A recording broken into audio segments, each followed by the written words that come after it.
The mystery of the lead mask case. जब समय के रास्ते में अंधेरा छाता है और अनजाने रहस्य पलटकर हमारे सामने आते हैं, तो हम उन्हें खोलने की कोशिश में लग जाते हैं, जो हमारे विचार से परे हैं। लेकिन कुछ राज ऐसे होते हैं जिन्हें जाना नहीं जाता, क्योंकि आपको नहीं पता आप किसका पीछा कर रहे हो।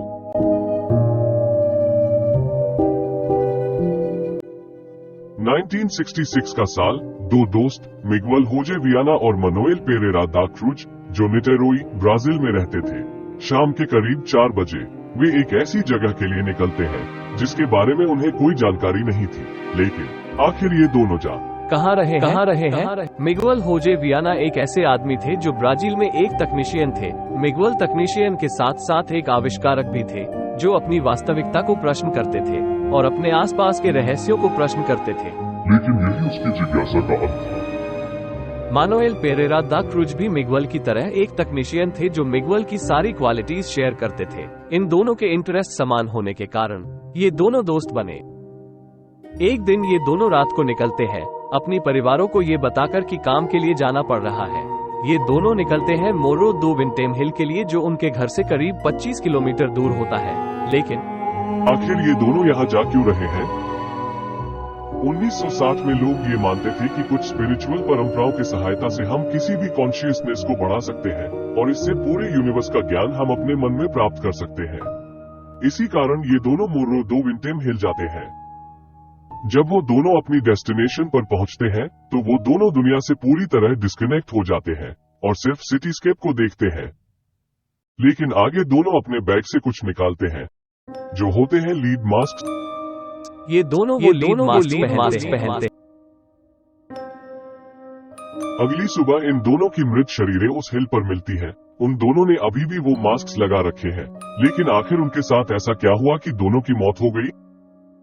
इन्वेस्टिगेटर दोनों की शरीरों की जांच करने के लिए ले जाते हैं। जब दोनों की शरीरों की जांच की जाती है तब मिगुएल के पास एक नोटबुक मिलती है जिसमें बहुत सारी अनसर्टेन बातें लिखी हुई थी।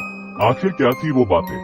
उस नोटबुक में एक अननोन सब्सटेंस की बात लिखी होती है और अगर लोगों की माने तो वो शायद कोई साइकोएक्टिव सब्सटेंस या किसी तरह की ड्रग था जिससे कि कॉन्शियसनेस ऑल्टर हो सकती थी। और उनकी शरीर के पास एक खाली बोतल भी मिली थी और शायद उसी बोतल में वो सब्सटेंस था। और उस नोटबुक में कुछ विशिष्ट समय लिखे गए थे और कुछ शब्द भी लिखे गए थे, जो थे शाम के 4:30 be on the specific location, शाम के 6:30 ingest capsules, after the effect protect half face with mask, signal mask. मतलब यहाँ इन दोनों को कोई आदेश दे रहा था कि तुम्हें 4:30 बजे निर्दिष्ट स्थान पर पहुँचना है और 6:30 बजे किसी प्रकार की कैप्सूल लेनी है और प्रभाव के बाद मास्क से आधा चेहरा सुरक्षित करना है। और उस नोटबुक में बहुत सारी अनिश्चित बातें एकदम गैर स्पष्ट भाषा में लिखी हुई थी, जैसे There is no way to fail. Our esophagus, 1 hour after the effect. Victory to you, Andre. You were not defeated. इस सेंटेंस में ये एंड्रे कौन है, ये लास्ट तक कोई जान नहीं पाया। जांचकर्ता आज की तारीख तक इस केस को सॉल्व करने में जुटे हुए हैं। लेकिन आखिर मिगुएल और मनोएल के साथ आखिर हुआ क्या? कुछ लोग ये कहते हैं कि मिगुएल और मनोएल एक सीक्रेट एजेंसी के सदस्य थे जो एलियंस से संपर्क स्थापित करने के लिए उस हिल पर गए थे। और victory to you Andre, you were not defeated, इस सेंटेंस में एंड्रे का मतलब एलियंस से था। आखिर में द लीड मास्क केस को तो आज की तारीख तक हल नहीं किया गया है। लेकिन अगर सचमुच ये दोनों एलियंस से संपर्क कर रहे थे तो आखिर क्यों? उन्हें एलियंस से क्या चाहिए था? इसके साथ ही ये वीडियो यही खत्म होता है और इस केस से हम ये सीखते हैं कि जिज्ञासा के पीछे का पागलपन आपका सब कुछ खत्म कर सकता है।